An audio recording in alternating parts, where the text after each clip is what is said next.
So guys welcome back on my YouTube channel RFC English. तो my dear friends, एक बार फिर से मैं आपको अपने YouTube चैनल में स्वागत करता हूं। मैं हूं नीरज सर। तो माय डियर फ्रेंड्स, आप लोग कैसे हो? आई होप आप लोग ठीक ही होंगे। तो आज की इस लेक्चर में, आज की इस वीडियो में आप लोग के बीच में जो डिस्कस करने वाला हूं वो है पर्सन प्रोनाउन। आप इसको हल्के में मत लीजिए कि ये पर्सन प्रोनाउन है तो हमें पता है, ठीक है। आज इसमें हम ये सीखेंगे कि how to use person pronoun in the narration. हम नरेशन में पर्सन प्रोनाउन का कैसे यूज करेंगे, ठीक है। तो आपको देखना है, ये बहुत ही इंपॉर्टेंट है। तो आपको बताया जाए, जो पर्सन प्रोनाउन होता है उसका सब्जेक्टिव केस भी होता है जिसको हम कहते हैं कर्ता कारक, ऑब्जेक्टिव केस भी होता है जिसका होता है कर्म कारक, एक होता है पॉजिटिव केस जिसका होता है अधिकार कारक। लेकिन इसके अंतर्गत दो चीज आता है, एक प्रोनाउन, दूसरा क्या होता है एडजेक्टिव।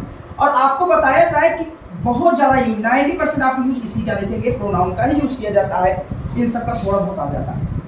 तो कैसे बदलेंगे, ठीक है, क्योंकि मैंने नरेशन में आपको बताया सिर्फ सब्जेक्ट को बताते हैं और इसके आगे मैंने कुछ भी अभी आपको नहीं बताया था सेंटेंस में। तो चलिए, जैसे हमने कहा, एक सेंटेंस ले लिया जाए। Rahul said to me, Rahul ने मुझसे कहा, आई डिड, मैंने किया, माई वर्क, मैंने अपने कार्य को किया, ठीक है। अब देखो लल्ला, ये क्या है, एक प्रकार से सेंटेंस ले लिया जाए। अब हमने कहा इसको क्या बोलते थे आप, कामा इनवर्टेड कामा, ठीक है। एक होता रिपोर्टिंग और एक क्या होता है रिपोर्टेड स्पीच। यही आपको हमने बताया थी, शुरू से लास्ट तक मैं यही बता रहा हूँ। तो देखो लल्ला, आपको क्या करना है, सबसे पहले आप क्या करते हो, कामा इनवर्टेड कामा को जैसी आपको वाक्य में सेड दिखा, क्या करते हो, भूल जाते हो। मैंने पार्ट 2 में अनेक बार में इसको हमने चर्चा किया है कि यदि आपको जो रिपोर्टिंग वर्ब होता है, जो बाहर वाला होता है, अगर उसमें आपको सेड दिखे तो आपको क्या करना, भूल जाना है।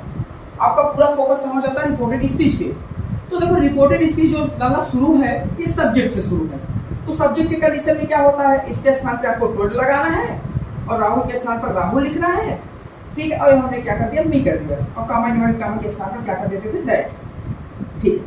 अब उसके बाद आपका जो टाइप होता है सब्जेक्ट के ऊपर होता है। तो सब्जेक्ट हमारा कौन सा पर्सन है, आप सब जानते हो, फर्स्ट पर्सन है। किसके अनुसार, राहुल के अनुसार। तो राहुल का हम प्रोनाउन लिखेंगे, ही हो गया। अब ये पास्ट इंडेफिनिट है, तो पास्ट इंडेफिनिट किसमें जाता है, पास्ट परफेक्ट में। तो पास्ट परफेक्ट में क्या होता है, हेड लगाया जाता है। तो ही हैड, और करने का है, देखो ये वर्ब के रूप में आया है, मैं यह कार्य किया, मैं अपना कार्य किया। अब हमने कहा यहाँ डन हो जाएगा। अब देखो लाला, आप इसको बदलना है आपको, ठीक है। आपने यहाँ सब्जेक्ट को बदला, लेकिन वाक्य में मान लीजिए प्रोनाउन के रूप में जो भी कुछ होंगे उसको भी बदला जाएगा, ठीक है। अब बदलने का नियम देखो। अब बताओ, प्रोनाउन मतलब माई, माई किससे बना होगा, माई का ऑब्जेक्ट मी और सब्जेक्ट क्या होता है, आई। तो आई कौन सा पर्सन है वाला, बताओ कौन सा पर्सन, सर फर्स्ट पर्सन, ठीक है। तो फर्स्ट पर्सन मतलब किसके अनुसार, सब्जेक्ट के अनुसार।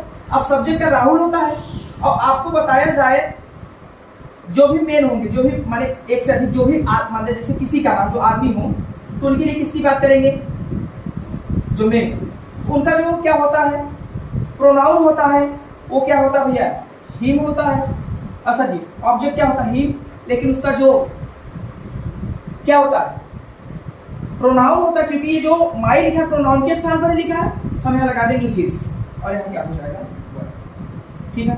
तो आपको बताया जाए, सबसे पहले मैं आपको बता नहीं पाया, अब यहाँ जहाँ जितने मेन हो, मतलब मैन का मतलब एक आदमी की बात है, और यहाँ मेन लिखी है मतलब जहाँ जितने आदमी हो सबकी बात हो। तो जितने भी आदमी होंगे सबका ऑब्जेक्ट ही, ठीक है। ऑब्जेक्ट वही होता है लाला, लेकिन उसका जो प्रोनाउन होता है वो क्या होता है, हिज होता है, और क्या होता है, ही होता है, ठीक है ना। आपको समझ में आया,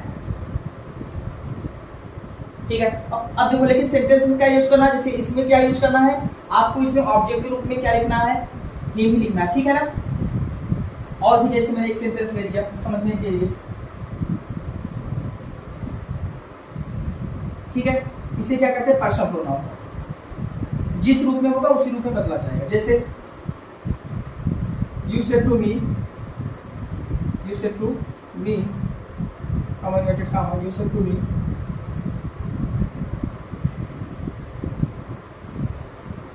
I do not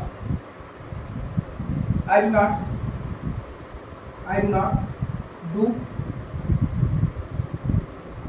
your work.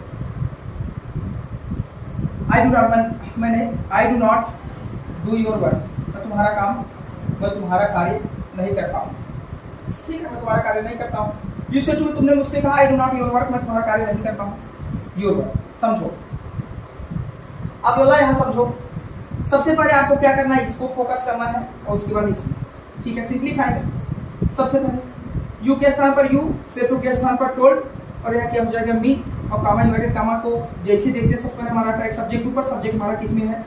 अब देखो आस्कर भी लग सकता था, आस्कर भी लग सकता था, लेकिन जब ये हमारा इंटरगेटिव प्लस नेगेटिव इन सब में होता तब, तो आप इसके स्थान पर क्या लगाओगे, दैट लगाओगे। अब उसके बाद आई को बदलोगे किसके अनुसार, सब्जेक्ट और यहाँ सब्जेक्ट हमारा क्या है, यू है, यू हो जाएगा।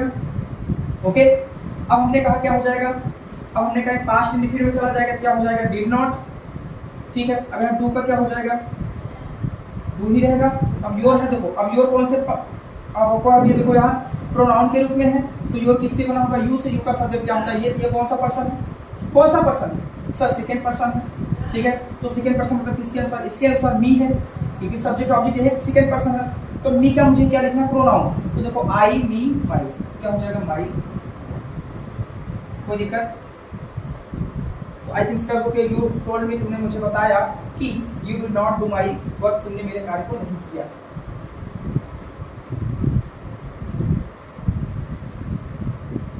You did not do my work, तुमने मेरे कार्य को नहीं किया। ओके, तो आई थिंक आपको समझ में आ गया होगा लाला। तो चलिए हम आपको ये पर्सन प्रोनाउन था, अब जो भी टॉपिक होगा इसके बाद मैं आपके बीच में देता रहूंगा। तो thank you for watching my video. जय हिंद, जय भारत। मैं आपसे फिर से मिलता हूँ।